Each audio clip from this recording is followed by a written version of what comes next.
Good evening, Ron. Thank Hi. you very much for all three for seminars. Wonderful, thank you. My question is that you said that you had the blood of our Lord examined by the Israelis. That's correct. What was their determination of that? Okay. Now, we won't be able to take second questions. I'm sorry if you're on your second one, please just step out. I love you, but we're running out of time. Real quickly, okay. Dried blood is dead blood. Everybody knows that, all right? They can test the blood of the pharaohs, the mummies of the pharaohs, all right? There's certain things they can do.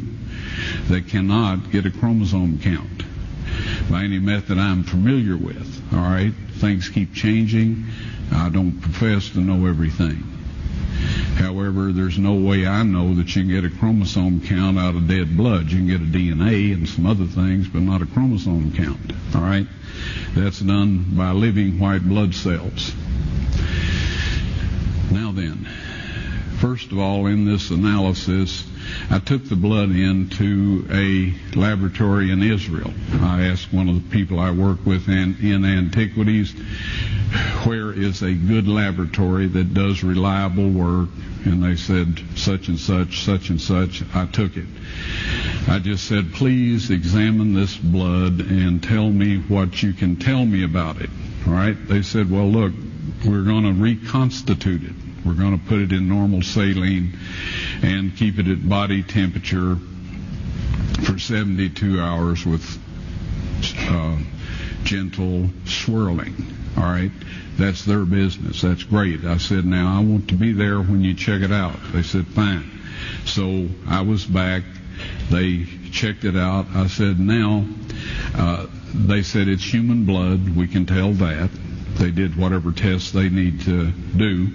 And then I said, take some of the white blood cells and put them in a growth medium and keep them at body temperature for 48 hours. And they said, well, that'll do no good because it's dead blood. I said, would you please do that for me? And they said, okay, we'll do it.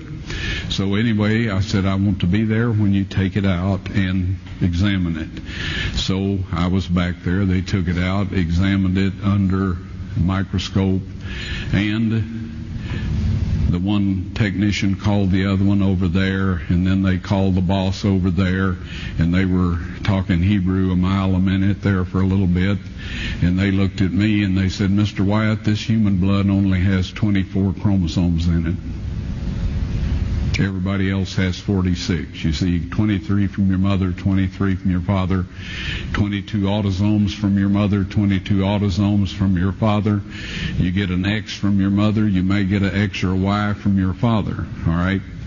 This blood had 23 chromosomes from the mother's side, one Y chromosome only. You see, the child could not have developed if they hadn't had the autosomes from the mother.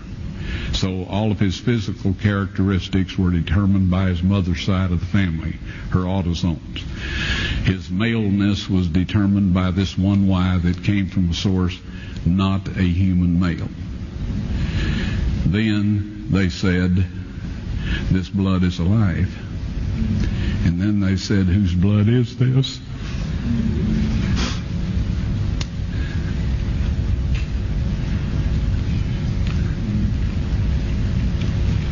I said, it's the blood of your Messiah.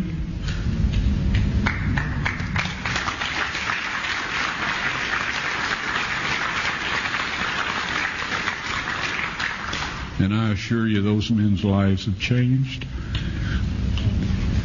You're welcome.